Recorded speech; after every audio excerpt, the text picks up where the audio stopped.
Good morning! It's Motivational Monday here, and we're live both in the Step by Step Listening page, but also YouTube, but also in the Manager Critic group. This is our opportunity to just check in with ourselves, notice what's happening to motivation, and set ourselves up for success. So as always, I'm going to finish with the 3 questions that set you up for success.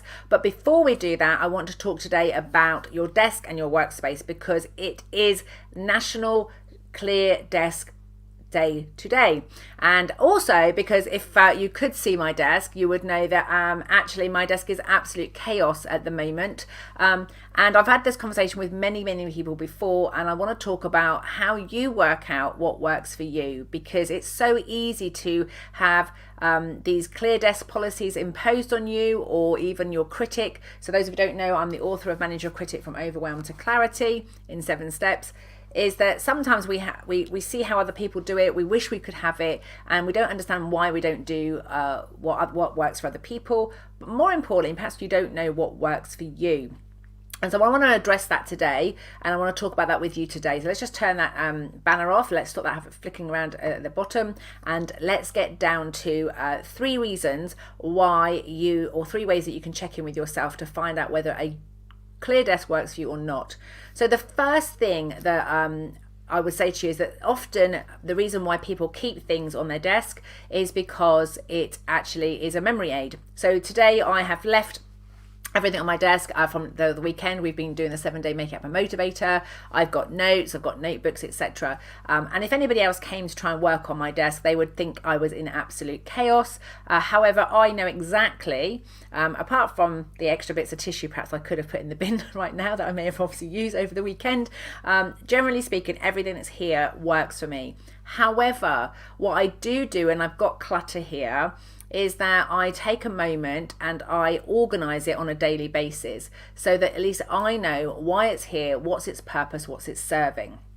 So when I have a messy desk, I know that the things here are either because I want them at easy reach when I'm coaching clients. I need to be able to get to pens or paper. Sometimes it's little memory aids to remind myself that I've got to do things. I've made notes of it quickly. Now, what I'm noticing this year for me personally, because I am someone that writes notes a lot, I've created a notebook system. So I've got a number of these notebooks, and one's got my daily tasks in it. I have a CRM which I also electronically put my tasks on, but you know those moments when you suddenly just remember something and you need to write it down. So I have something and I write it in the daily task, but I have one that's got my quarterly goals in. I have one that I'm saying, right, what's the focus for this week? And then I have the things that I'm focusing on each day. And those that I need to put forward go on the CRM system if it's not going to happen this week, and I put that forward. So I want you to think about your desk and your space right now, and think about what is working about that space. So for me, what's working is everything's to hand and it's a memory jog. So this morning when I was writing up all my notes about what I wanted to do today, what needed to be scheduled for later, what I needed to do, I had all these memory triggers that things were here. I want you then to think about what doesn't work about that desk, about your environment, where you're working. And one of the things that doesn't work for me is obviously if I've got too much clutter around me, I can't physically move in the space. And so there's a tipping point between when the stuff that's here works for me and the stuff that doesn't. So I want you to be curious about what works about it. So if it's really clear and you feel completely maybe angelic, and you feel completely rested. See, the clutter doesn't frustrate me. It doesn't. I'm not sat there going, oh, I need to tidy that desk up. I'm like, oh, I'm really glad that pen's handy. I'm really glad that that notebook's there. I'm really glad that my tissues and my headphones are really near me. However, if you are looking around your desk, and whether it's cluttered or it's clear, if you are having a lot of self-talk about, oh, I need to clear up this mess, then that is going to be impacting your performance. Likewise, if it's absolutely clear and it's really working for you, that's great. But if it's absolutely clear and you've got a self-talk going, oh, what am I going to do? How am I going to remember? Then it is about paying attention to that conversation that's going on and thinking about, what's working about it, what's not working about it, and what could work better. And learning to give yourself feedback is catching that conversation. Because if you are having lots of conversations in your head about, oh, I need to do that, should do this, could do that, that is taking up valuable space in your mind. It's taking up valuable thinking time. it becomes a distraction, and it stops you from working, learning, and living at your very best. So I'd love you to comment below if you've got any ideas about your desk. Let me know today, are you a messy desk or a clear desk person? I am a messy desk during the day, and even overnight, but in the morning I like to organize it and sort it all out, but probably not to the level where it's really clear with everybody else. However, when I can lock the door on my office and just leave it and go into my family home. For my restful space, I do like things to be cleared away. But I've noticed since I've started doing crocheting, I've got a footstool that's in front of my chair in the living room, and it's like covered with crochet hooks and balls of wool. And so for me, if I put everything away, the time and effort and energy it takes to get it out means I never get around to doing things. And likewise with my business and my workspace, if there's time required to get it out, or it's sort of like with me, I have a policy like it's out of sight, out of mind. So when I want things to be out of my mind, that's when I really need to clear it away. So if something is bothering me and I'm talking about it a lot and it's bothering me, that's the time for me to clear it up. That's the time for me to get rid of it. However, if I really want to remember to do it and I want to be connected with it, for me personally, what works is to have it so it's visual. So I want you to think about your desk and your workspace right now, particularly with everybody who is working from home. We are now having to adjust ourselves. I had a talking to a teacher the other day, and she was saying, thinking about with your children, are you creating a space for them to be able to work at their best, to learn? Have you got like a little school space? Have you allocated somewhere? And also be mindful as parents as well that you're finding out what works for the child, because what you might be doing is asking them to clear everything away, and actually the clear space means they don't remember and they don't associate with that space with learning. Likewise, you might like it all chaotic and they might need it packed away. So you're having to negotiate when we're sharing with other people, because I'm sure my balls of wool and everything when they walk in the front room is probably not as restful for some of the rest of the family members. And now I've noted that, I think what would work better is if I were to put my bag back round the corner with all the lots of wool in it, and only have on the stand just 1 or 2 pieces of wool that I'm working on currently. So just by talking to you today, what I'm aware of is kind of aware that it's all working for me, but probably on a collaborative basis, working with other people, it's not quite so good for other people. What I'm also aware of, I've had loads of books delivered, so I've got a couple of boxes over here with my another box of Manager Critic. I've got some new boxes with some envelopes in them, and I am aware that they're bothering me, that they're in the space that I like to be able to look over there and see clear space, or to move into that space when I want to do some thinking. So the questions for you today are, what's working about your work environment right now? And have you got any self-talk that's saying ought to, should do this? And just pay attention to that and notice whether that's coming because that's how other people work, or that's what would really work better for you. Think about what's not working about your space. And again, check, is that because it's not working for you or it's not working for other people? And then think about what could work better. And so thank you for listening to me today, because what I've realised as I was talking to you, it's really working for me, but I do know that there are times when I like things cleared away, and so I educate my family to tidy up after themselves, and actually I've left a bit of a mess in the other room, and so I will find some time today just to have a little bit of a tidy up around the house and in the office, just to sort of clear that space but the ironic thing is my desk won't be clear, even though it's National Clear Desk Day today, because that doesn't work for me. When I'm doing this kind of work that I do, when I'm coaching, when I'm delivering videos, etc. However, when I'm doing my accounts, when I'm doing any analytical work, I have a trestle table I put up over in the office, and I have everything spread out, and I have to have things really organised and very logical when I'm doing that kind of work. Whereas when I'm here and it's much more emergent and creative thinking and it's memory activation stuff, I'm much better if I've got stuff to hand. So I have one person here. So I would say it's a messy desk with products all over it, but then in the evening I have a tidy up. In the morning I need to have access to the things I need for the day. Fabulous. So just check in with yourself today, Zoe. What works about that? What doesn't work about it? And what could work better?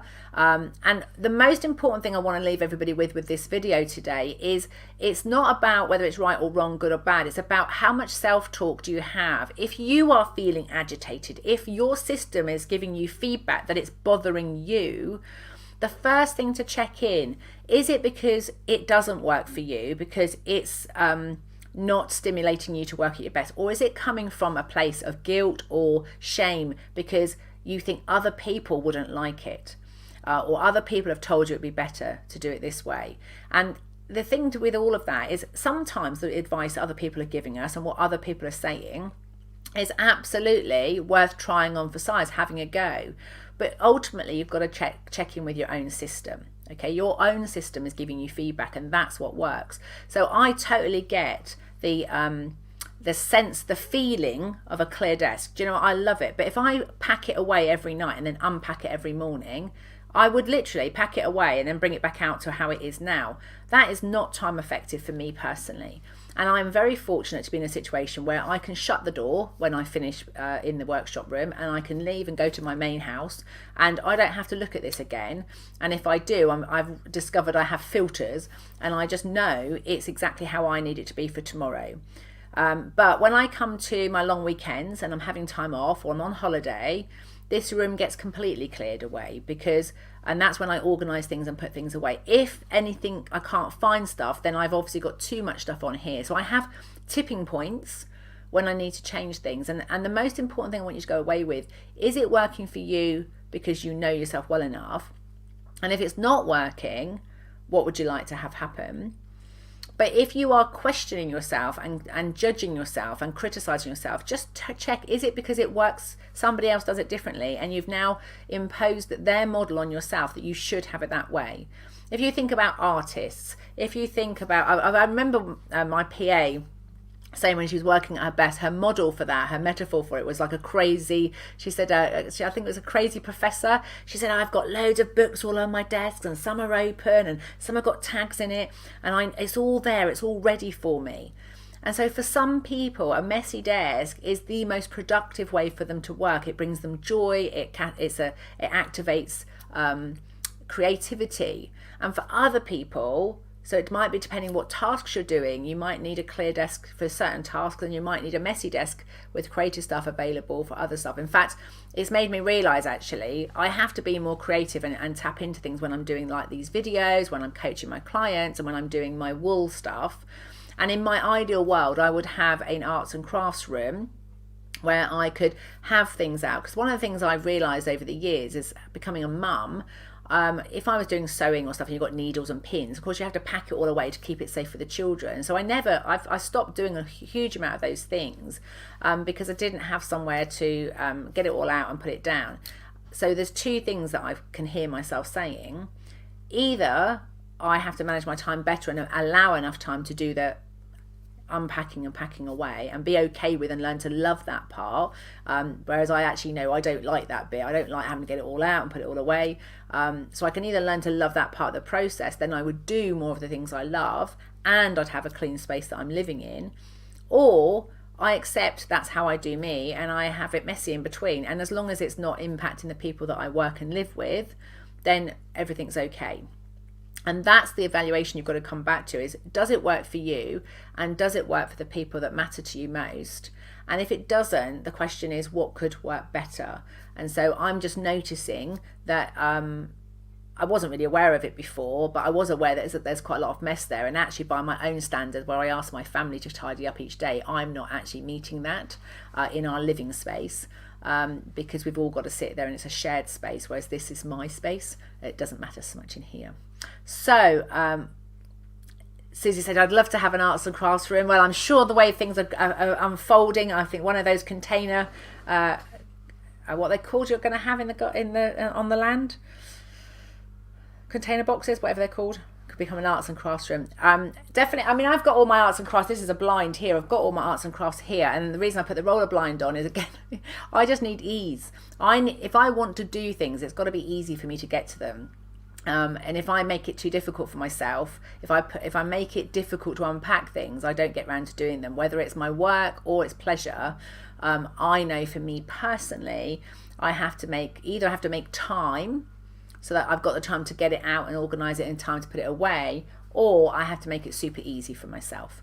And the reality is I'm a busy person, so often my time availability is limited.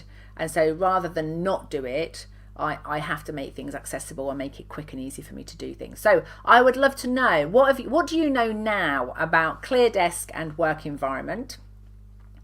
What difference does knowing that make? And given what you've heard today, and just checking in with yourself to the questions, what's working, what's not working, what could work better, what would you like to have happen? And if you're watching on replay, just pause the video. So this week, for the 11th of January 2021, for the next 7 days, what would you like to have happen? How do you need to be? And what kind of resource or support might you need?